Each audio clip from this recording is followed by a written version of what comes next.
नमस्कार, मैं हूं आंचल और आप देख रहे हैं डीवी लाइव। हुसैन सागर के पीछे हम लोग खड़े हुए हैं। पीछे हमारे आप देख सकते हैं बहुत खूबसूरत दीपक जो है वो बना हुआ है और अगर आप देखेंगे तो उसमें वो शीशे का पूरा जो वॉल है लगा हुआ है।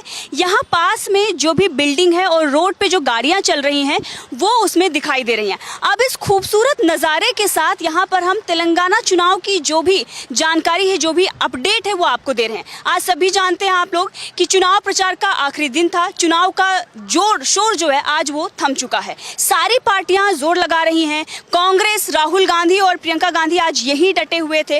और अगर हम बात करें बाकी और पार्टियों की, केसीआर की, तो उनकी पार्टी भी लगातार चुनाव प्रचार कर रही है। वहीं पर जो निर्दलीय कैंडिडेट हैं वो भी अपना जोर लगा रहे हैं। लेकिन यहाँ पर सबसे बड़ी देखने वाली बात है, हैदराबाद से दूर अगर हम जाएं शादनगर और इसके साथ ही महबूब नगर, वहाँ पर हम लोगों ने आज पूरे दिन लोगों से बात की, जनता से बात की और वहाँ पर देखी कि कौन कौन सी पार्टियां यहाँ पर ज़मीन पर काम कर रही हैं, कौन कौन सी पार्टियां हैं, किस तरीके का वो चुनाव प्रचार कर रही हैं। अब ये सब देखकर इस नतीजे पर पहुंचे हुए हैं कि भले ही केसीआर की जो पार्टी है बीआरएस और कांग्रेस दमथम लगा रही हो, निर्दलीय जो है वो जोर लगा रहे हैं, लेकिन बीजेपी जो है वो ग्राउंड पर नजर नहीं आ रही है। जिस तरीके की उम्मीद की जा रही थी वो भी अब दिखाई नहीं पड़ रहा है।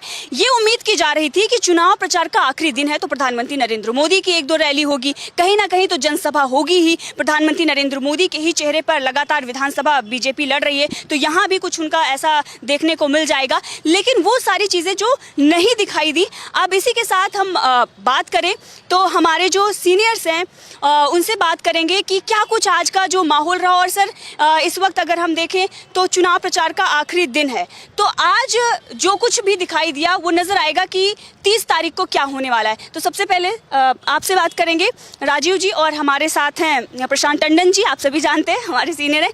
तो सर, सबसे पहले आपसे पूछ रहे हैं कि क्या कुछ जो आज नज़र आया है इसके क्या मायने। प्रधानमंत्री नरेंद्र मोदी की एक रैली, एक जनसभा तो होनी ही चाहिए थी। होनी तो चाहिए थी, लेकिन प्रधानमंत्री नरेंद्र मोदी शायद निराश हो गए हैं। तेलंगाना के लोगों के बीच पहुंचने की उन्होंने कोशिश तो की थी, लेकिन शायद तेलंगाना ने उनको स्वीकार नहीं किया, उनकी पार्टी को स्वीकार नहीं किया।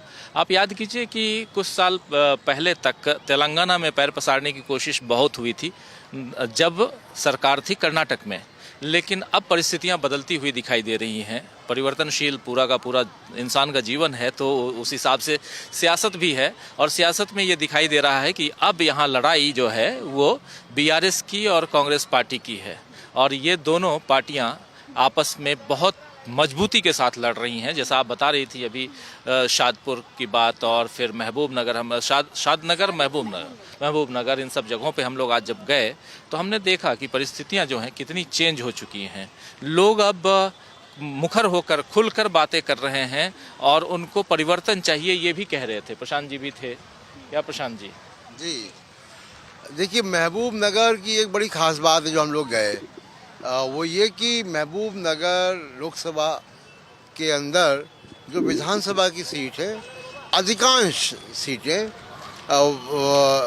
टीआरएस या बीआरएस के पास है।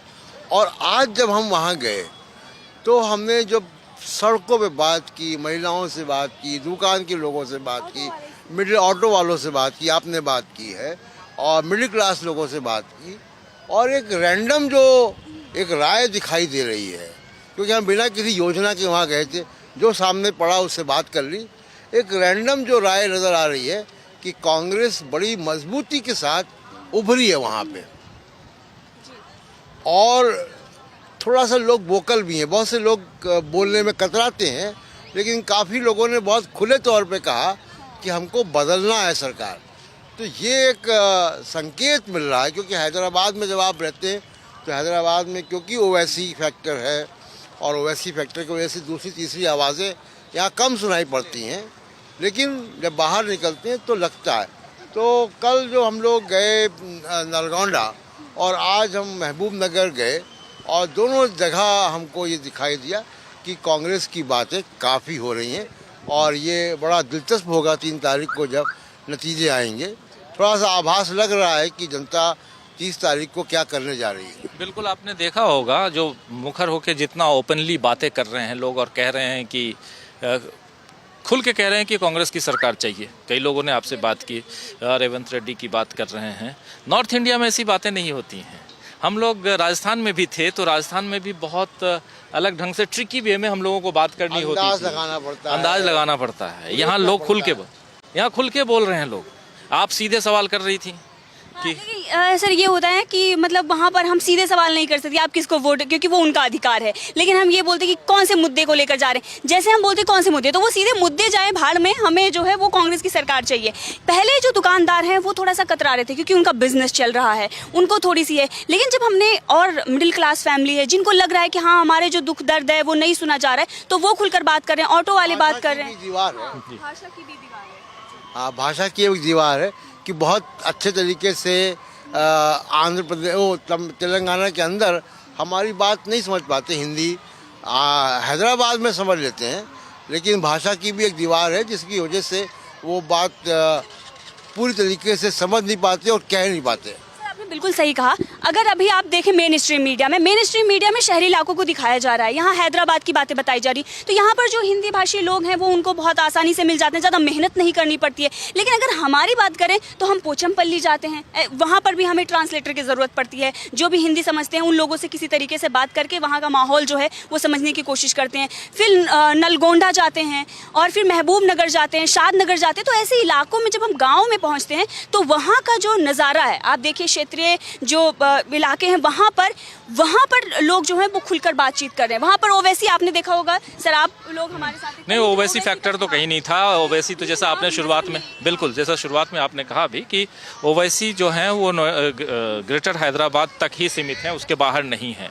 लेकिन बाहर जो बातें पहले हम लोग सुनते थे, बाहर भी अब सिर्फ दो पार्टियां दिखाई देती हैं, या तो टीआरएस या कांग्रेस। लेकिन आप देखिए कि आज चाहे शादनगर हो चाहे महबूब नगर हो, ये दोनों एरिया टीआरएस का है, गढ़ है।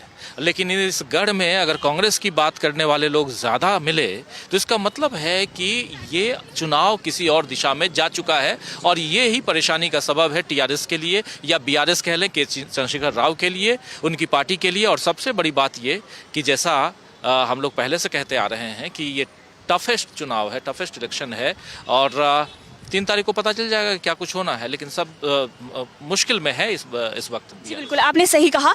और इसका जो कि ये मुकाबला जो है कहीं ना कहीं टफ होता जा रहा है और कांग्रेस के पक्ष में भी होता दिखाई दे रहा है। अगर आप देखेंगे तो नेताओं का जो कॉन्फिडेंस है, नेताओं के चेहरे बहुत कुछ बयां कर देते हैं।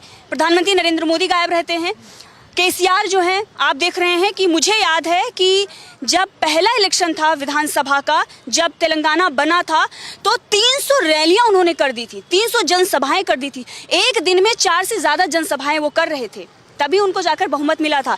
लेकिन अगर इस चुनाव में देखें तो उस तरीके का उनका जो चुनाव प्रचार है वो कहीं ना कहीं उसमें कमी नजर आ रही है, क्योंकि लोग आपसे नहीं जुड़ पा रहे हैं उस तरीके से। लेकिन वहीं प्रियंका गांधी, राहुल गांधी को देखें आप, तो दहाड़ रहे हैं वो, और किस तरीके से ये बोल रहे हैं कि दिल्ली में बैठे हैं हम, दोनों भाई बहन सिपाही हैं आपके। तो लोगों को कैसे कनेक्ट कर रहे हैं, पारिवारिक रिश्ता, खून का रिश्ता जो बता रहे हैं, वो कहीं ना कहीं दिखा रहा है कि कांग्रेस जो है वो कॉन्फिडेंस में है। हाँ बिल्कुल, राहुल गांधी का अभिभाषण हम लोग सुन रहे थे, अभी भी समापन भाषण दे रहे थे राहुल गांधी, और उस भाषण में भी हमने वही देखा कि कह रहे हैं कि आपका बंदा वहाँ दिल्ली में बैठा हुआ, हम दोनों भाई बहन दिल्ली में हैं, कभी भी ज़रूरत हो तो आप हमें फ़ोन कर लीजिए, हमसे मिल लीजिए। हम तो एक कॉन्फिडेंस जगाने की जो कोशिश है, और पिछले 3 दिनों में हमने देखा भी कि राहुल गांधी अब एज ए पीएम यहाँ डिमांड करने लगे हैं लोग। तो राहुल एज ए पीएम अगर डिमांड कर रहे हैं और यहाँ as a CM Revanth Reddy की बात हो रही है, तो एक मिजाज जनता का जो है, जिस बारे में राहुल गांधी लगातार कह भी रहे हैं कि यहाँ पर कांग्रेस का तूफान आने वाला है, वो बहुत करीब दिखाई देते हैं राहुल गांधी अपनी बातों के। क्या प्रशांत जी? देखिए, इंदिरा गांधी जब इमरजेंसी के बाद रायबरेली से भी अपना चुनाव हार गई और 1980 में दोबारा वो सत्ता में आई, तो इसी तेलंगाना के मेदक से आई। तब तेलंगाना बना नहीं था, लेकिन मेदक था, और वो मेदक आज की तारीख में तेलंगाना का हिस्सा है, एक लोकसभा की कंस्टिट्यूंसी है। इस मेदक से आई। दूसरी बात, इंदिरा गांधी को इंदिरा अम्मा कहने वाला कोई अगर लोग हैं तो वो यहीं के लोग हैं। बहुत सारे लोग मिल रहे थे। हाँ, तो इंदिरा गांधी को इंदिरा अम्मा का जो नाम दिया गया वो यहाँ से दिया गया। और कल हम लोगों ने बहुत ऐतिहासिक जगह को देखा, विनोबा भावे का भूदान आंदोलन का आइडिया जहाँ से आया था, पोचमपल्ली, उस जगह पे। और शादनगर भी एक ऐतिहासिक है कि वहाँ से जो लोकल बॉडीज़ को पंडित नेहरू ने पहली बार जो है वो पंचायत को रिकग्नाइज, पंचायत की आधारशिला रखी थी उस जगह से। तो हम प्लान करके नहीं गए थे, लेकिन दोनों जगह ऐतिहासिक निकली। और एक और बात है महबूब नगर के बारे में कि मेरे बहुत अजीज़ और कई बार उनके इंटरव्यूज़ किए, जयपाल रेड्डी भी वहीं के थे, और जयपाल रेड्डी भी वहीं के थे। हाँ जी। तो लग रहा है कि चुनाव बहुत दिलचस्प नतीजे 3 तारीख को तेलंगाना से देखने को मिलेंगे। जी, दिलचस्प है, बिल्कुल सही कह रहे हैं आप, दिलचस्प तो है ही आंचल, लेकिन उसके साथ साथ ये है कि एक दिशा जो है ये चुनाव दे चुका है। ये लग रहा है कि जिस दिशा में, जिस बारे में कांग्रेस पार्टी अपनी बात कर रही है, कांग्रेस और राहुल गांधी के कॉन्फिडेंस को हम यहाँ से पहले सोचना समझना चाहते थे कि आखिर इतने कॉन्फिडेंट में क्यों है राहुल गांधी, जो बार बार कह रहे हैं कि हमारा तो तूफान आने वाला है कांग्रेस का। और जब कांग्रेस की सभाएं होती रही हैं, आज अब चूंकि ऑलरेडी अब चुनाव का प्रचार का जो शोर है वो खत्म हो चुका है, लेकिन जितनी सभाएं हुई उन सभाओं में आपने देखा होगा ज़बरदस्त भीड़ रही है, जन समर्थन सैलाब की तरह रहा है। लेकिन उस जन समर्थन से क्या कुछ मिलेगा? क्या वो समर्थन जो है वोटर्स अपने वोट में तब्दील करेंगे? ये एक बड़ा सवाल था, और इसको जानने के लिए ही आज हम आप सब रोड पे थे। और आप खुद जानती हैं कि क्या कुछ आपने सैंपल, हम लोग तो कोई ऐसा करके जाते नहीं हैं कि चलो उन एरियाज में जाएं जहां हम तो उस एरिया में गए जिस एरिया में टीआरएस का गढ़ है ना, महबूब नगर टीआरएस का गढ़ है। और वहाँ पे अगर आपको ऑटो वालों से आपने बात की, क्या कह रहे थे आप जानती हैं। उसके अलावा और भी लोगों से रैंडमली आप पूछती हैं, फ्रूट्स वाले, जिनसे भी आप पूछिए, तो अगर लोगों ने ये मान लिया है कि नहीं हमको परिवर्तन चाहिए, तो शायद हो सकता है उस दिशा में 3 तारीख को हमारे सामने रिजल्ट आए। लेकिन अभी तो नज़र यही आ रहा है कि लोगों का एक बहुत बड़ा वर्ग जो है वो कांग्रेस की तरफ जाता हुआ दिखाई दे रहा है। धन्यवाद प्रशांत जी और धन्यवाद राजीव जी। तो इस वक्त जो भी हमने ग्राउंड पर देखा वो हम साझा कर रहे थे, हमारे जो सीनियर हैं वो भी आपसे लगातार ये बता रहे थे कि क्या कुछ माहौल जो था ग्राउंड पर वो आज का वो ये दिखाता है कि कहीं ना कहीं कांग्रेस जो कॉन्फिडेंस में है, जो मजबूती की वो बात कर रही है, जो राहुल गांधी तूफान की बात कर रहे हैं, वो इसी वजह से कर पा रहे हैं क्योंकि जनता उनसे कनेक्ट है। जनता ये बता रही कि वादे तो बहुत किए गए, हमने आपको दिखाया, ऑटो वाले हैं जो सब्जी बेच रहे हैं, फल बेच रहे हैं, वो सभी बता रहे हैं कि वादे ये किए गए थे कि 2 बेडरूम दिया जाएगा, लेकिन महिलाएं बता रही हैं कि रेंट के हाउस में रह रहे हैं। इंदिरा गांधी ने जो घर दिया था उसी घर में रह रहे हैं। 10 साल में उनके जीवन में कोई बदलाव नहीं आया है। विकास के कार्य जो हुए हैं वो बड़े लोगों के लिए हुए हैं, वो शहरों में हुए हैं, लेकिन यहाँ पर उस तरीके का परिवर्तन नहीं है जो उन्होंने उम्मीद की थी, और इसीलिए हम बदलाव चाहते हैं। अब देखना होगा कि 3 तारीख को क्या कुछ परिणाम आता है, लेकिन अब 30 तारीख को जो जनता है वो न्याय करेगी। किसके साथ वो न्याय करती है ये देखना होगा। तो डीबी लाइव की ये खास रिपोर्ट थी जो कि हमने हुसैन सागर के सामने से दिया, और पीछे हमने आपको पहले भी बताया कि बहुत प्यारा सा दीपक है, और यहाँ की जो खासियत है वो तो आप देख ही रहे हैं। लगातार हम यहाँ से कई सारे प्रोग्राम भी कर चुके हैं, तो देखते रहिए डीबी लाइव, और तमाम जो खबरें हैं तेलंगाना से जुड़ी हुई और बाकी और भी देश दुनिया से जो जुड़ी हुई खबरें हैं वो हम आपको देते रहेंगे। धन्यवाद।